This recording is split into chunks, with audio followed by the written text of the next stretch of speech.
예, 안녕하세요. 영화를 봐야 사는 여자 신혜리입니다. 오늘은 지금 많이 논란이 되고 있죠. 옥자 개봉에 관해서 이야기를 할 건데요. Everything you believe you know about Okja is a lie.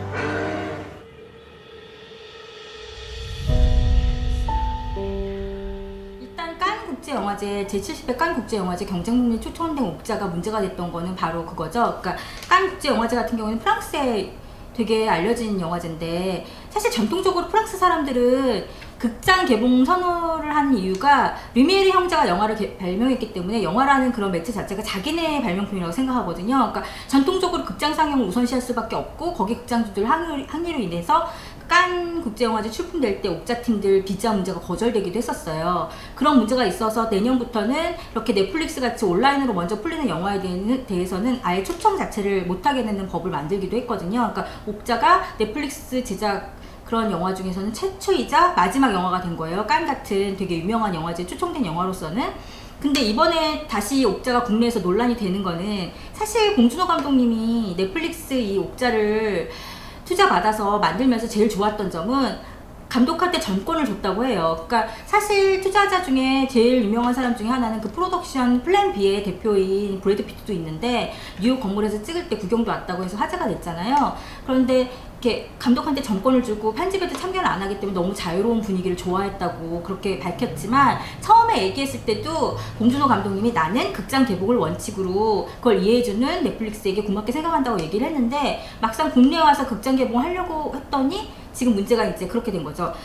넷플릭스 입장에서는 580억 넘게 투자한 자기네 영화기 때문에 넷플릭스에 같은 뭐 날짜를 조정한다 이런 건 있을 수 없다, 우리 영화니까, 그렇게 얘기할 수 있는 넷플릭스 입장도 저는 이해가 되는데, 우리나라 멀티플렉스가 그러니까 뭐 여러분도 잘 알다시피 CGV가 있고 롯데시네마가 있고 메가박스가 있는데, 그 전체 극장에서 퍼센트를 보면 93%를 차지해요. 근데 이 나머지 93%를 가지고 있는 이 극장들이 옥자 개봉을 동시에 한다면, 그러니까 온라인 6월 29일에 넷플릭스에 푼다면 극장 개봉은 먼저 당기게 해줘라 라고 했는데, 서로 넷플릭스랑 이해관계가 안 맞았던 거죠. 그래서 결국에는 이 멀티플렉스에서 옥자 개봉을 안 하기로 지금 결정이 난 상태예요.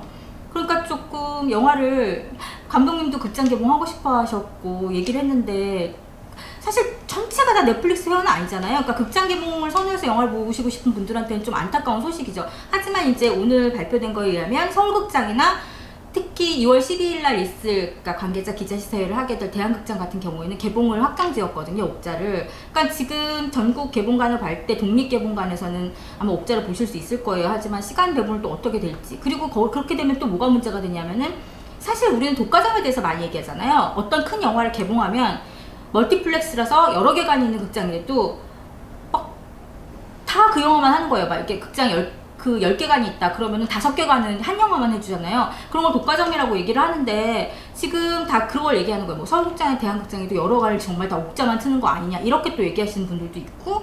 어쨌든 극장 멀티플렉스가 좋은 점이 여러 도시에 여러 곳에 많은 극장 체인을 갖고 있다는 게 장점인데, 이렇게 되면은 뭐 지방에 있거나 극장이 별로 멀티플렉스 외에는 없는 곳에 계신 분들은 옥자를 어떻게 봐야 돼? 그럼 넷플릭스 다시 들어야 돼? 회원 들어야 돼? 이렇게 말하는 분도 있어요. 그래서 오히려 관계자들 입장에서는 넷플릭스는 이런 걸 되게 좋아할 거다, 옥자를 계기로 넷플릭스 회원을 늘릴 수 있는 이것은 절호의 기회다, 이런 논란이 지금 벌어지고 있는 상태예요. 이렇게 시끄러움에도 불구하고 그 봉준호 감독에 대한 배우들의 믿음이라고 그러나, 배우들이 인정하는 그런 점은 되게 좀 잘 알려진 편이거든요. 그러니까 틸다 스윈튼도 당신은 왜 봉준호 영화에 출연합니까? 이렇게 물어봤더니 그냥 봉준호니까 이렇게 얘기할 정도고, 다른 배우들한테 소개를 해줄 정도예요. 그래서 릴리 콜린즈 같은 경우에도 여러분이 뭐 잘 모르실 수도 있겠지만, 제네시스, 차 이름이 아니고요.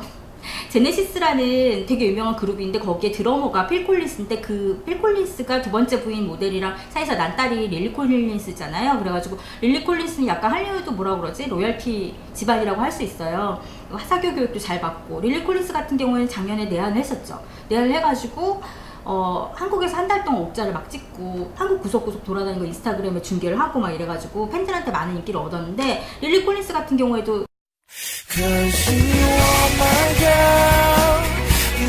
옥자한테 제가 가치를 심어주고 싶은 거는, 사실 이 논란은 시장성에 관한 문제지만 영화에 관해서 이런 논란이 된 거는 지금이 처음이 아니고, 디지털에서, 그러니까 최근 몇 년 전, 한 10년 전까지만 해도 필름으로 영화를 많이 만들던 시대였잖아요. 그런데 다시 디지털로 제작하는 시대가 됐잖아요. 그래서 필름의 장점과 디지털의 장점 중에서 어떤 게 더 좋으냐. 물론 제작비 측면에서는 디지털이 더 좋을 수 있죠. 하지만 필름 시대가 가졌던 또 매력이 있거든요. 그때도 이런 논란이 많이 됐었어요. 그리고 그 이전에도 시장 경제인 건 말고도 그런 논란이 또 있었잖아요. DVD가 한참 활성화되고 막 이랬을 때는 홈시어터가 개발이 되면서 극장에 사람이 많이 안 올 것이다, 그런 얘기도 있었지만, 그게 바로 아바타가 개봉을 하면서 극장이 전혀 다른 포맷으로 관객들을 끌어모으는 매력 포인트가 돼서 우리가 생각했던 뭐 이전에 아이맥스는 무슨 63빌딩에 가서 보는 아이맥스였는데, 그 아바타 상영 이후로는 전 세계적으로 아이맥스관이 늘었고, 그런 3D 포맷이나 이전 영화들이 뭐 예를 들어서 타이타닉 같은 것이 아이맥스 포맷으로 다시 재개봉을 한다든지 그런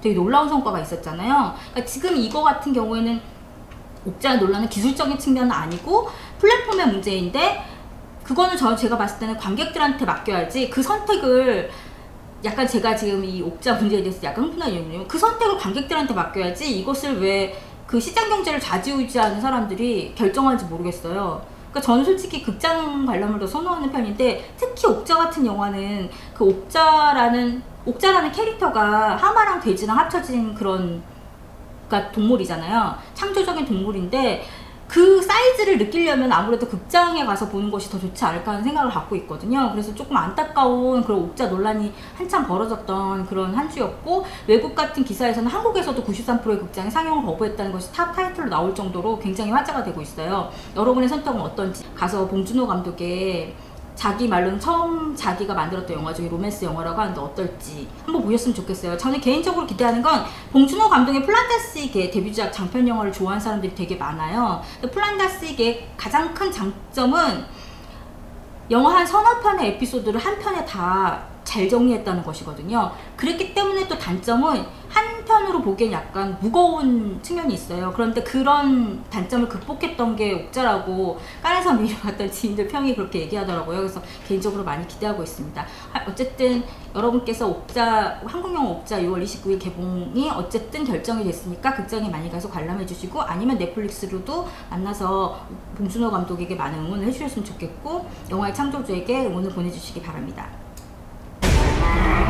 옥자!